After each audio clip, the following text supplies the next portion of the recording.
Robert White, all the way at the end, is currently a Associate Chief Medical Information Officer at the Cleveland Clinic with responsibility for EHR implementation and optimization, covering the clinic's main campus and numerous other regional hospitals and ambulatory facilities. Dr. White is board certified in family medicine and is a fellow of the American Academy of Family Physicians. Next to Dr. White is Dr. Walt Reiling, who's been working with Premier Health in Dayton since 1992. He's a family physician and continues to provide patient care as well as serving as the Chief Medical Information Officer for Premier. He's been with Premier since 2002, working in IT, and during his tenure with Premier, he has provided oversight for implementation of a comprehensive enterprise EMR in all 5 hospitals and over 130 ambulatory clinics. Chad Garner, next to Dr. Reiling, currently serves as the director of the Ohio Prescription Monitoring Program and has been with the Board of Pharmacy since 2006, serving as the Prescription Monitoring Program Database Administrator and Chief Technical Officer. Krish Sastry is the Chief Strategic Officer at APRIS and is responsible for product strategy, user experience, and product development. And Dan Paoletti, directly to my left, is the CEO of the Ohio Health Information Partnership and has been in that role since 2011 and is a founding board member. Dan's experiences helped contribute to the nonprofit's numerous accomplishments, including the establishment of the nation's largest regional extension center.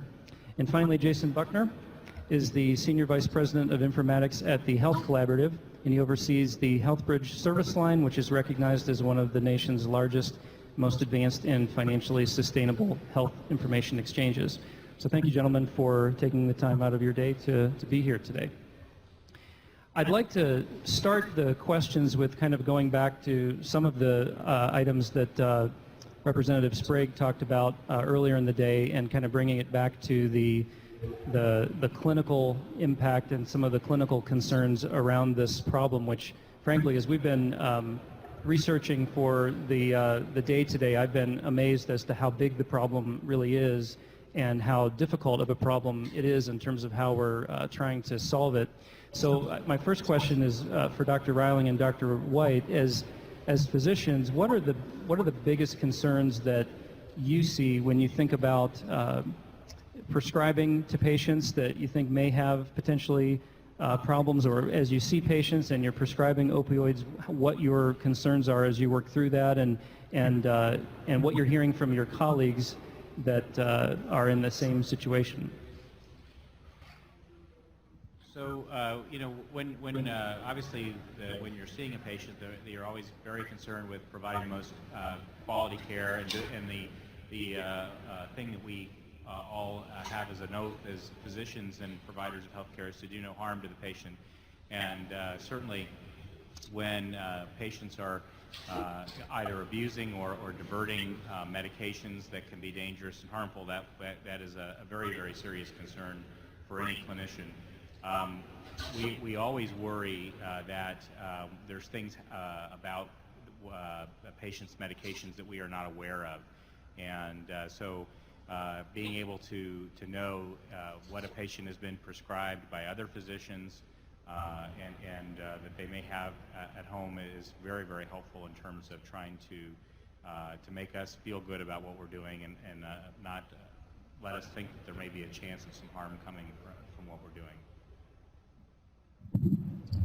I'll add on exactly what Walt said is that so frequently if you take us back to a day when there was no technology really in the middle of all of this and it was all on paper, that it was really very difficult to understand where to keep track of things, and on top of that is the poor understanding of what our patients' needs really are.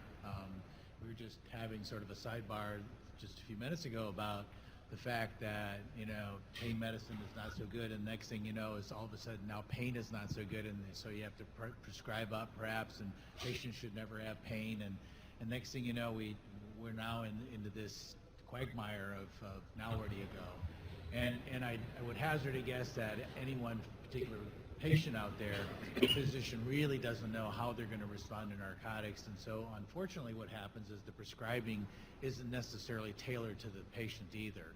So we think they're going to have certain amounts of pain, and we don't know exactly. We don't see our patients back to say, gee, how many pain pills did you really take? So those are the kind of things that we have a little bit of poor understanding, and just on the prescribing side. So, tailor that now to using technology to understand what they get, we still aren't going to be necessarily sure what they do take. So it's how do you find that information, and what's the best way to try to make that accessible to inform your decisions? Chad, I know you're not a pharmacist, but obviously work with a lot of pharmacists. How do their concerns differ from those of what Dr. White and Dr. Riling mentioned, or are they similar? So I'd say first, so pharmacist has what typically is referred to as a corresponding responsibility. So basically what that means is that the pharmacist is just as responsible for making sure that the prescription that they dispense is a legitimate prescription as the prescriber that wrote it. And so they have some of those same responsibilities. At the same time, the pharmacist has much less time with the patient than even the prescriber does. So we already know the prescriber doesn't really get enough time with the patients. The pharmacist gets even less. And if you think mail order, they may never see their patients. So there's a lot there that goes into that. So to then have that same responsibility. So a lot of pharmacists are worried about that liability of, what if I dispense this prescription and the next day, I read in the paper that my patient died. So there's a lot of that, and then there's also the issue with a lot of pharmacists are afraid that they're becoming very desensitized. They're seeing so many of these prescriptions that are for very high quantities of opiates that are they becoming desensitized to those numbers, to the fact where maybe they need more information in order to have that pique their interest a little more. So again, it's having that information available when needed. So that kind of leads into my next question, and we've talked about this a little bit today, but obviously technology is a big part of the discussion right now, and what we feel is one tool that we can use to help with this problem. And I'll direct this question to Dr. Riling and Dr. White, but I'm interested in hearing what really anyone on the panel has to say about this. What is the best way to introduce technology into a clinician's workflow? I mean, I know as someone who works with physicians on a regular basis, there's a perception that they've always got more clicks, and we're being asked to do one more thing and check another thing. I mean, so how do we, when we've got this great technology, but not make it something that is yet another click that they just have to mark off the list and have to address? I think there's the technology in between. I think also begins to start during the prescribing process. So prescribing only what's necessary, trying to understand what that is, having the information systems be intelligent enough to allow us to and remind us about the prescribing, the medications that we use, potentially offer alternatives. I don't think personally we're there completely yet. I think we have lots of abilities and capabilities to try to reduce and allow some of the lesser strength medications to perhaps be prescribed, but also if I don't know, if I can't get to that piece of technology to help me do my work in a timely fashion, I think you heard some of that earlier today, it's going to be out of sight, out of mind, and it encourages physicians and clinicians who do this work to not do that work just because it's not within their workflow to be done. So it becomes very clunky, and I think that's part of why we're here, and all of the connectivity and the integration pieces that we're seeing is that making this a part of the clinician's workflow is paramount to making success in the OARS program. Yeah. Okay. I think we're okay. That must be important what I'm going to say, right? I think that's exactly right. You got to bring the technology into the workflow of the clinician. There is a very, very limited, as was alluded to earlier, amount of time for the physician when they're in with the patient, or the advanced practice practitioner, whoever's doing the prescribing. And we continually have had the need to add things to their task. There's different screenings and other things that are regulatory requirements or quality requirements. And so they're very, very sensitive to the idea that they want to be able to spend the time doing the patient care that they find that's the most important part of the visit. And things that add to that are very, very time consuming and really are not often done every time that they see a patient. So having the ability to take the technology that lets the physician or the other prescriber see that information about what the patient has been given and bring it right into their workflow so that it just takes a few seconds, it lowers all the barriers, and people do it much more frequently and do a better job with it. I just want to reiterate here, working in this space, I would say that this is one of the easier sells to providers. When you ask a provider to go through extra clicks and screens for regulatory reporting or for quality, that's a tough start. It's a really tough start. It's difficult to sell. This one is very clear. Everybody understands this is a problem. It's a very clear benefit you can see very quickly. So at least we're starting off, I think, on an easier foot for the beginning of the conversation. Obviously, then we need to make the technology easy, and I think we've matured in the interoperability space, as we really have talked about today. The states have matured at talking to each other with regards to this data, and so I think it's this particular component is one of the easier ones that we have to sell. We do have to make it easy with the workflow.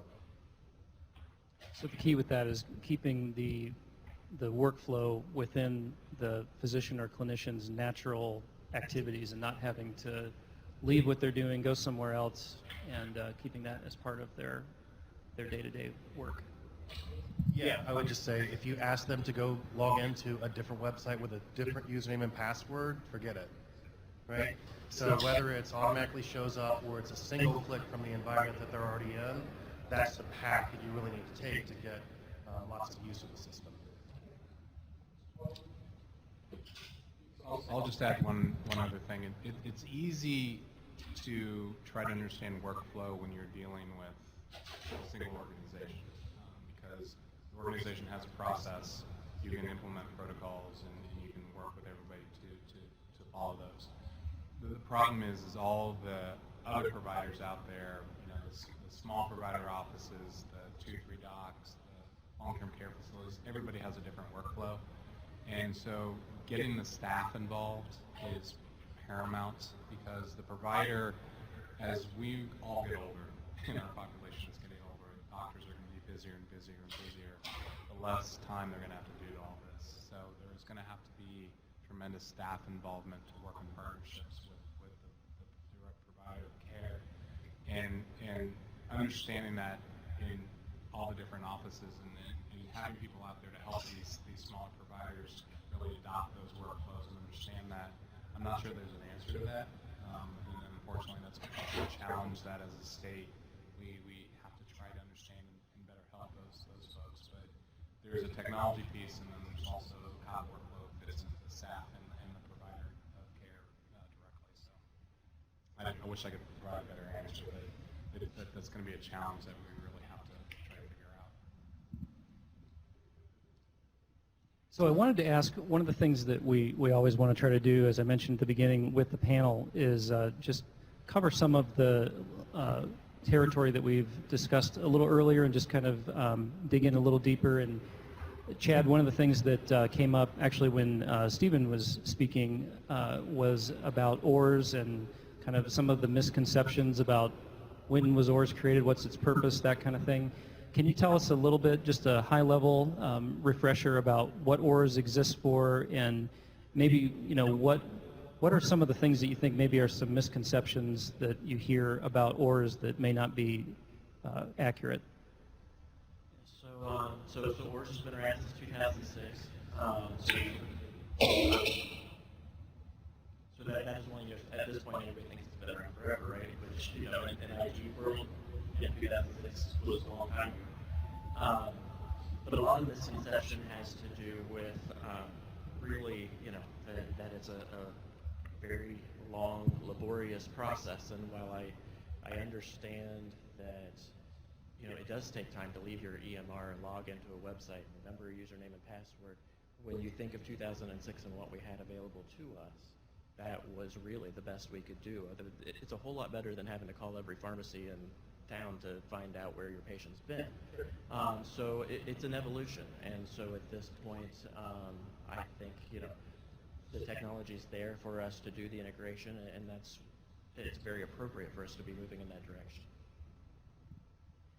Krish, one of the questions that has come up, I know, as we've been researching this, and you presented on the PMP Gateway earlier today, obviously, is sort of how do all these pieces fit together, and in particular, different solutions. And could you talk a little bit about how the PMP Gateway solution may differ from the NARCS Check product, which is another solution that I know some organizations are using, and there appears to be some confusion about where do they stop and start, what are the differences, that kind of thing. Yeah, happy to answer that question. I think this dovetails quite well with the prior question you asked about how does one even approach integration, especially inside clinical workflows. A lot of that has got to do with understanding the user's context, number one, and exactly what problem you're trying to solve. If you take the sort of two goalposts, one approach you could take is to say, I want to give the physician access to the PMP report for compliance purposes, which really means that we are trying to give the physician the most efficient access to a PMP report without too many clicks, without having to go to another website, etc. If, however, you redefine the problem we are trying to solve as the ability to provide richer, more actionable information to a physician such that ultimately the quality of care improves, then there are a whole number of additional pieces that come into play, which is, number one, is in what context are you providing that information? Number two, how do you make the prescription monitoring programs report, which candidly looks like a telephone bill, right? It's prescription after prescription after prescription.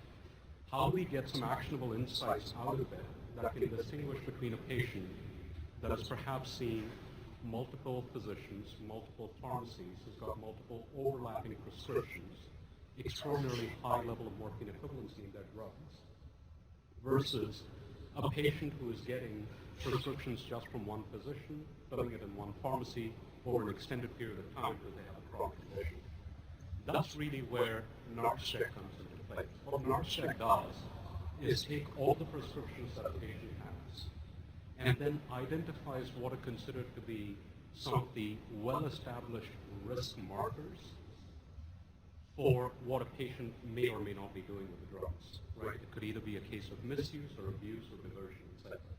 And so NARCS Check looks at factors such as number of prescribers, number of pharmacies, number of overlapping days of prescription, number of concurrently active prescriptions, morphine equivalency of the drugs they're on, and dangerous combinations of drugs, and then calculates a risk score. And that risk score is effectively not trying to show you patients that have higher number of risk markers with the intent not of creating a red flag, green flag, right? It's not saying dispense or not dispense as much as it is trying to highlight to the physicians the 2, 3, 4% of the patients that might have elevated risk factors where the physician may want to take a closer look before prescribing. So the distinction between Gateway and NARCS Check is Gateway provides seamless access to the data inside the electronic medical record. NARCS Check provides risk insights in such a way that there is more objectivity and there is more efficiency in looking at actionable insights that data holds. That's the difference between the two. So where, I know Jason and Dan, you both presented a little earlier, and there's, I guess, some question in my mind as far as we've got a lot of things going on here. We've got the vendors that in some cases have the ability to connect to OARS. We've got the PMP Gateway, NARCS Check. Where do you all see the exchanges fitting in? You each are working on or have solutions in place. What are sort of your, what do you see as kind of your areas of focus in terms of your target populations and the goals that you have for the products that you're in the process of developing?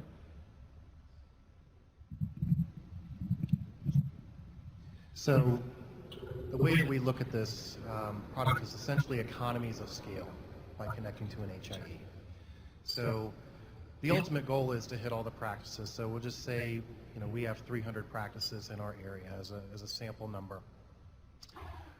The state could, and via APRIS, connect independently to each one of those 300 practices, which means there's a lot of overhead work on the state side, and then on those practices side as well. And oftentimes there is cost that is incurred by those practices from their EMR vendors. So the concept is really what we call a network of networks. So the state network of OARS can connect to an HIE, and by connecting to the HIE, they automatically gain access to that entire network with one simple connection. So with practices, and as Dan really mentioned, a lot of the smaller practices that are independents are operating on skeleton crew, right? The reimbursements are down. There's not a huge crew to help with integration. So if there's already an integration from an HIE today delivering results to that EHR, the practice has minimal effort to take a new type of result, if you will, and insert it into the EMR. So that's really the advantage of connecting with the networks, the HIEs from OARS. Yeah, so I would very much say Jason kind of hit the nail on the head. I think, as I mentioned earlier, we've just gone live with the integration into APRIS, the gateway. We think that there's about 23,000 or so providers in the state that are licensed to prescribe scheduled drugs, some give or take. We think probably estimate between 10 and 14,000 of those at some point might do a direct integration into the gateway because they're health system employed and the health systems may opt to go that route. But that leaves up to 50% of the other providers that need a better way to access it. So we think we could be a solution for that.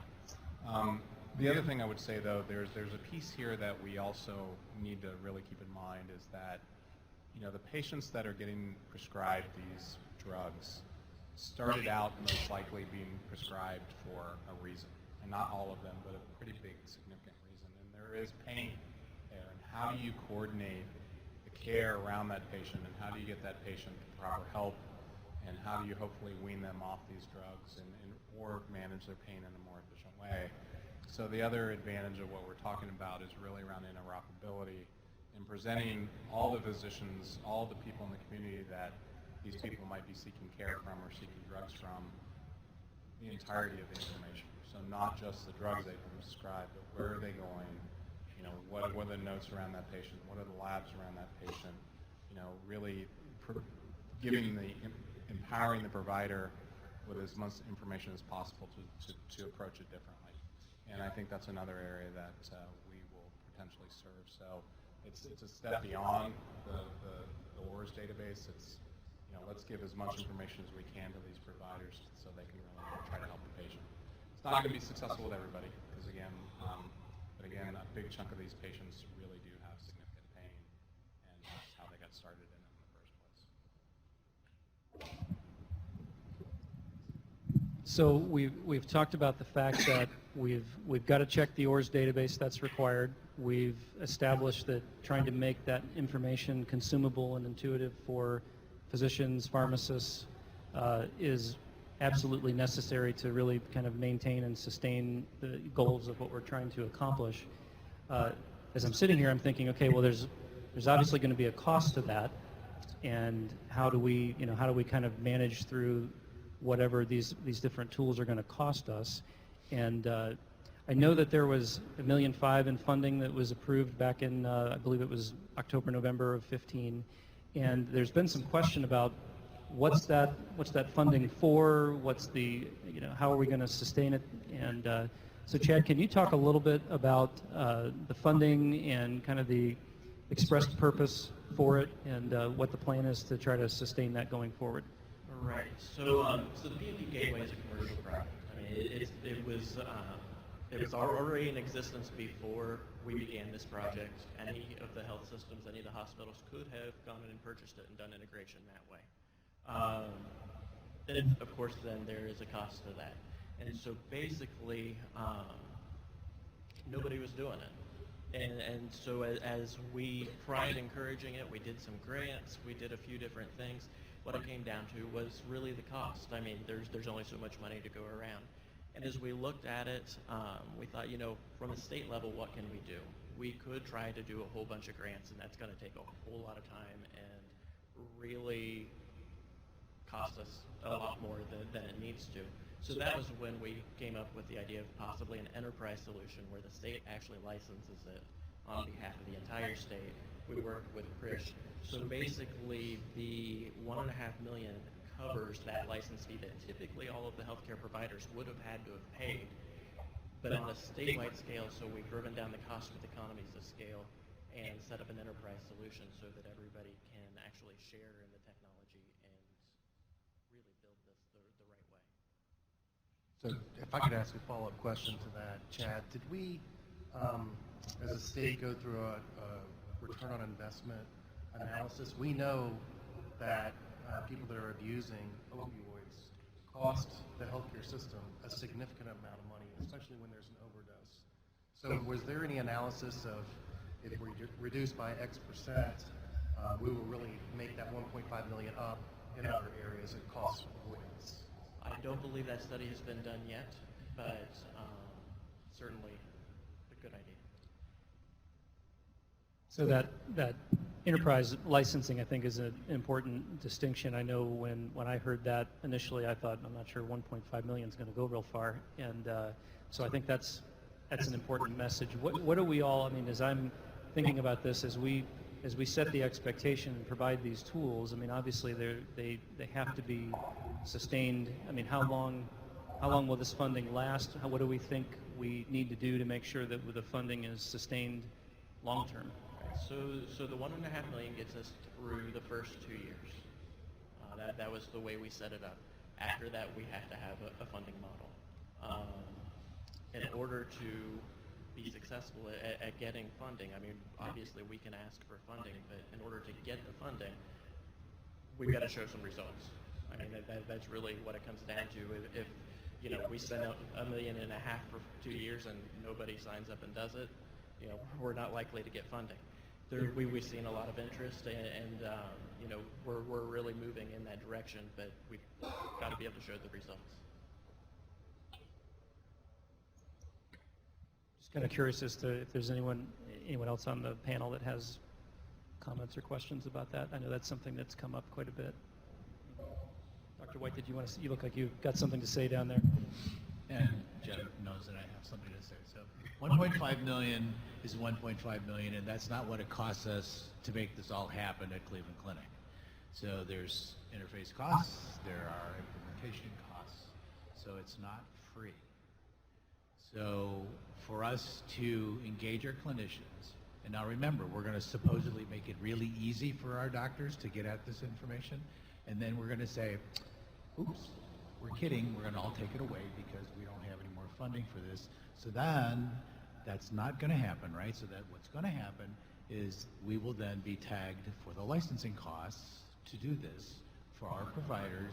So our fear is that this program will not continue after the first year. We will be sucked in, given a lollipop and said, this is really sweet, this is really nice, but it's going to be a problem going down in the future. So, and remember, 2/3 of the customers in this state, like Dr. Riling and ourselves, are Epic customers. So from the APRIS's perspective, 2/3 of the state has bought in because we're Epic customers. That becomes easy. That's probably why Epic was first on their list to be done. And so the important thing for us is to advocate for continued funding for this to happen. So hence our interest in wanting to create advocacy around this, because it's an important thing. Our providers, I can tell you, we have embedded today a link to OARS. That's about as good as we're going to get. But all it does is it fires up another website, login, password, patient search. It's clunky.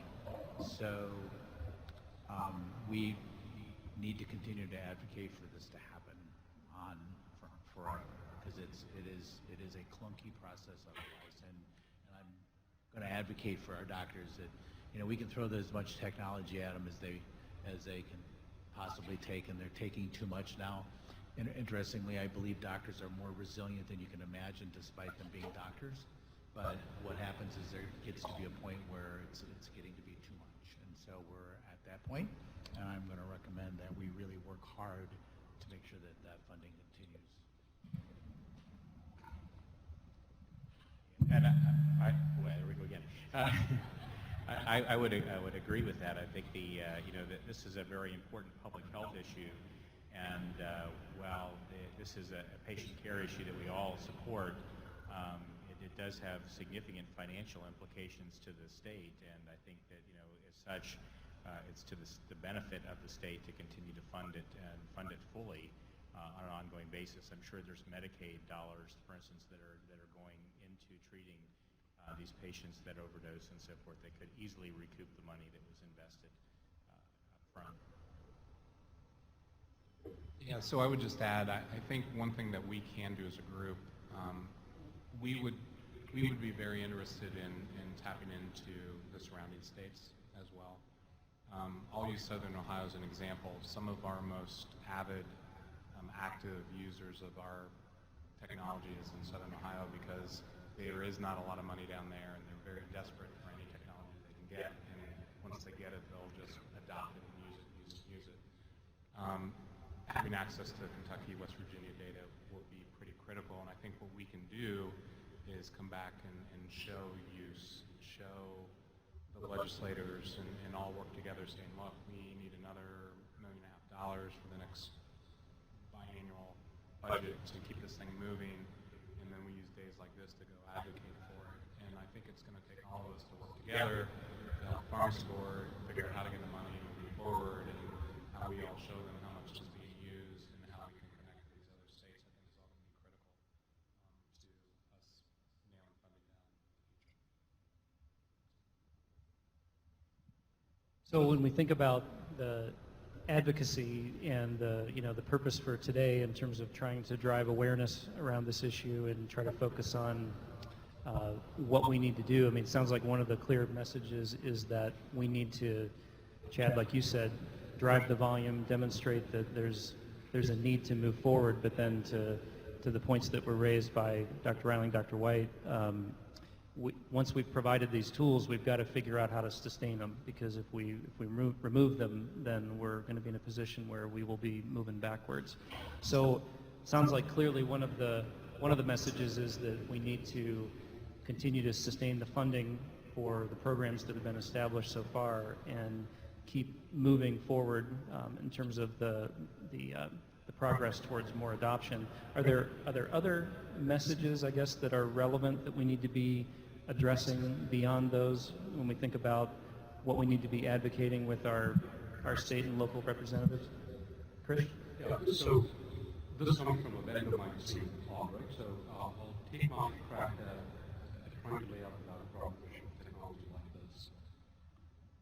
I think there is widespread acknowledgement that when a physician actually is able to look at a prescription monitoring program report, overall the number of doctor shoppers is beginning to come down. Right? So part of the reason for passing the mandatory use law is to drive the adoption of these prescription monitoring program reports. And if you look at those 3 to 4 minutes that are spent every single time somebody starts to look at that report, number one value proposition was how much time are we saving for the physician, and where does that time then get deployed? It gets deployed towards patient care. So that's one driver of value. The second driver of value then is about avoidance of medical errors and saving lives. But most importantly also, it goes down the path of for every person that actually has a medical complication related to it, what is the cost for the Medicaid system, but also the private insurers. But last but not least is the full societal impact of it, which is we talked about it earlier today, which is unused drugs, while intended for a patient, get out to their kids and to their kids' friends and so on and so forth. And then there's some massive societal impact of all that.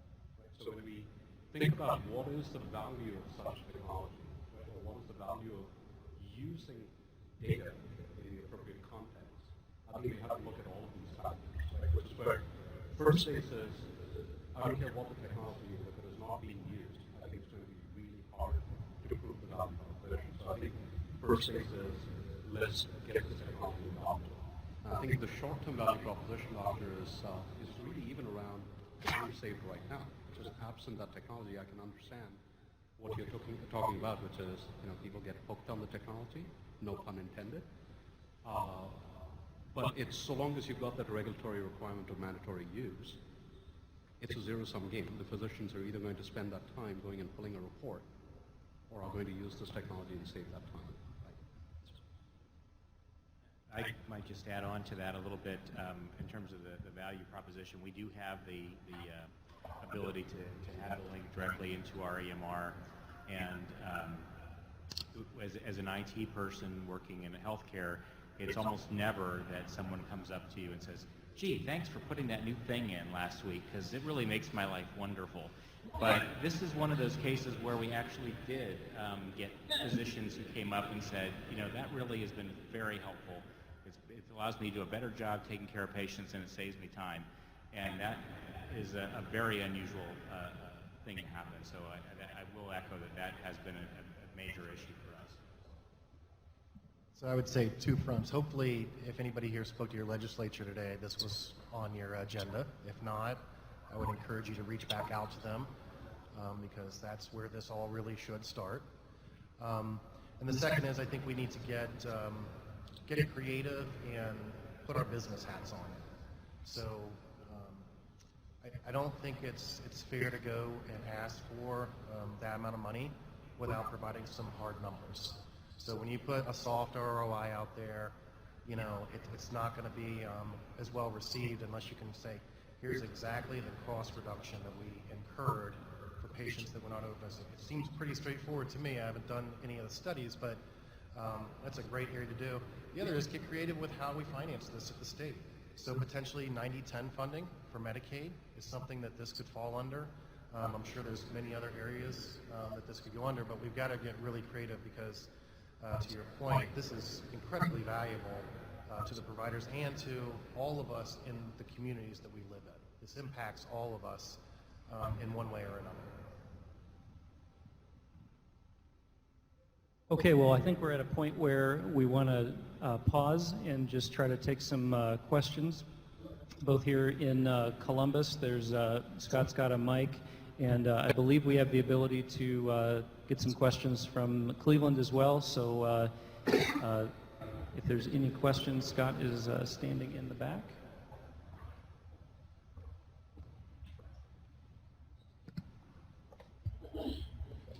Thank you. Jason, to your comments, and Dr. White, to your comments about the long-term sustainability, because of the obligatory requirement for physicians to check this report, is there or any planned attempt to balance that obligation on the patient side? Not necessarily to have them report back, but some balanced effort that there's a patient responsibility to this problem in addition to the provider.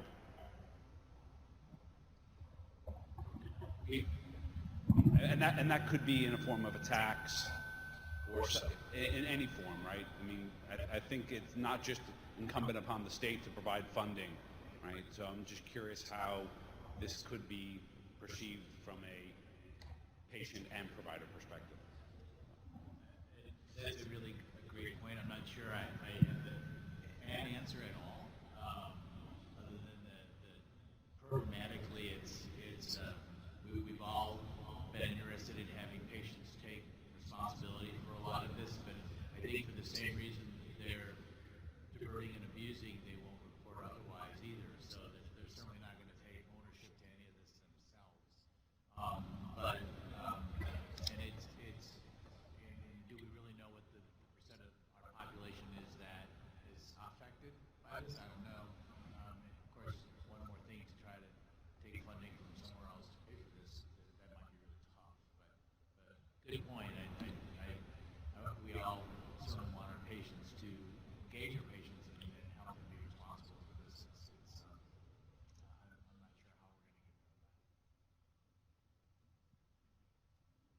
Yeah, you just made me think a little bit here.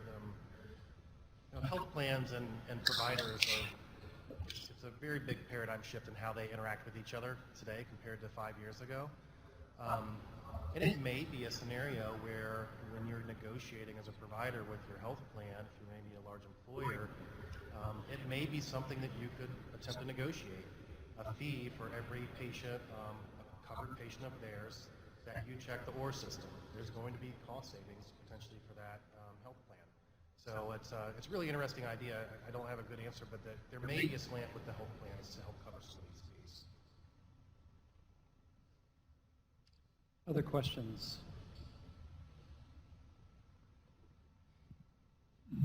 Sorry, I have a lot of questions.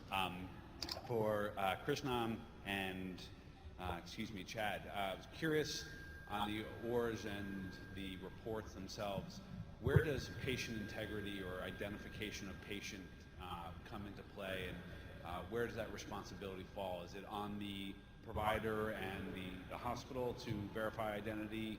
How does the pharmacy board deal with that, and are there exceptions, or is there a plan to address that in the future? So you mean to make sure that the prescriptions that are on the report are really for the patient that... Well, presumably drug seekers, abusers, diverters are nefarious in their attempts to acquire this, and so may mask their identity. So Krishnan spoke earlier about the 360-degree view, and I'm curious to what effort is underway to help ensure that the person receiving the scripts are in fact who they say they are, and the medicine is going to the person who it's written to. Right. So I think there's a number of things that have already happened, as well as things that are being discussed, have been discussed. So OARS, in OARS itself, there is some fairly sophisticated algorithms that actually do a lot of data analytics on the information as it comes in, does a lot of predictive analysis, and really does a fairly good job at finding even aliases.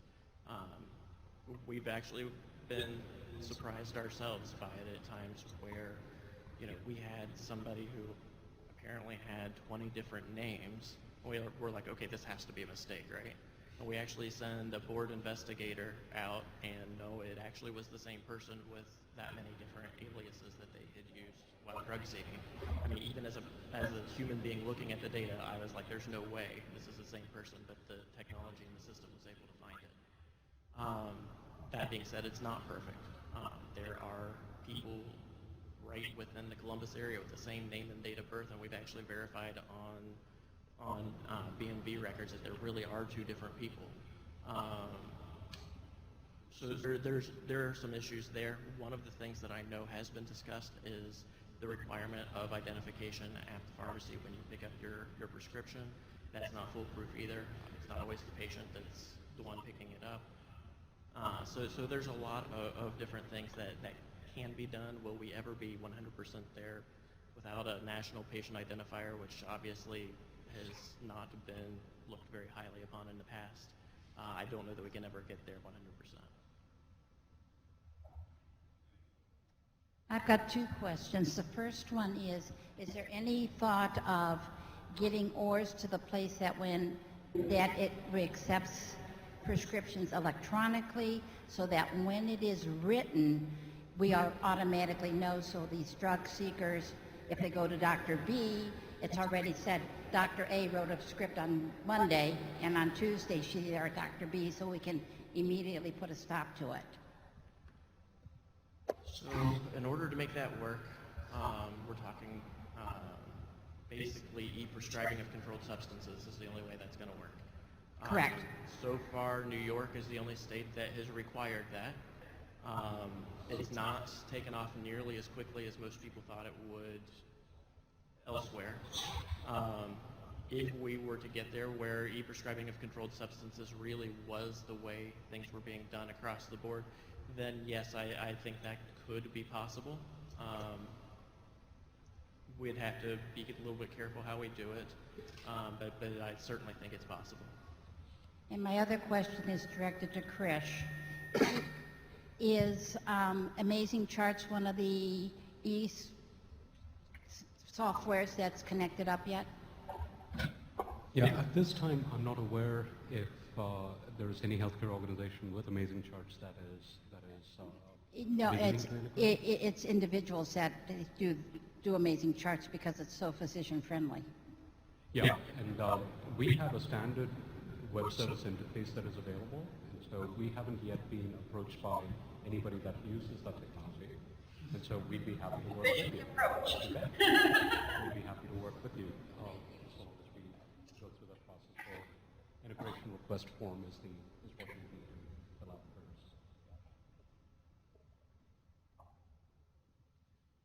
Other questions? I don't see anyone at the podium in Cleveland, so I presume there are no questions there. So one thing I just want to do as we finish up, as we walk out today and we think about what are the key messages, it sounds to me like based on our conversation and some of the things that we even heard earlier today, that if we forget everything else, this kind of boils down to we need to drive the volume of participation, which kind of creates the rationale for needing to sustain the funding, and that we need to make sure that the funding continues so that as we've established these tools that have been effective, that we can continue to give them to providers to use. Is that accurate, or are there other major themes that you all feel like we need to make sure folks walk away with? One thing that I would say is once your organization engages in the process to be integrated, make sure that you've got the right people available and that they are really engaged and ready to do this. We've seen anywhere from providers where we got the integration request form and then we spent a month trying to get them to answer the phone or answer an email to move forward, to we had a system where the EMR vendor was motivated, they wanted to do it, the clients were motivated, they wanted to do it, they were able to motivate their legal people to get documents signed, and from start to finish we had it done in 5 weeks. So it really goes both directions. So having the right people there and making sure that they're motivated and that they're ready to drive the project forward really is important as well. It's kind of creating the right charter and guiding coalition within each organization to move things along properly. Yeah. Okay. Well, I just want to thank you, gentlemen, for participating today. This is an important topic, and I think this discussion was very helpful, certainly for me, just to hear about what the concerns are and what we need to do to move things forward. So thank you all very much.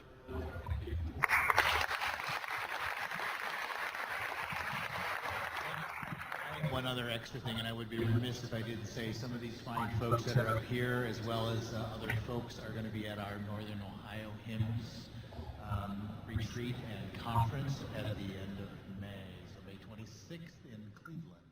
So we have a couple of different topics on this with different angles. So if you're interested in wanting to participate at our conference, you can hit us on Google or whatever web page is your favorite browser, northernohiohims.org.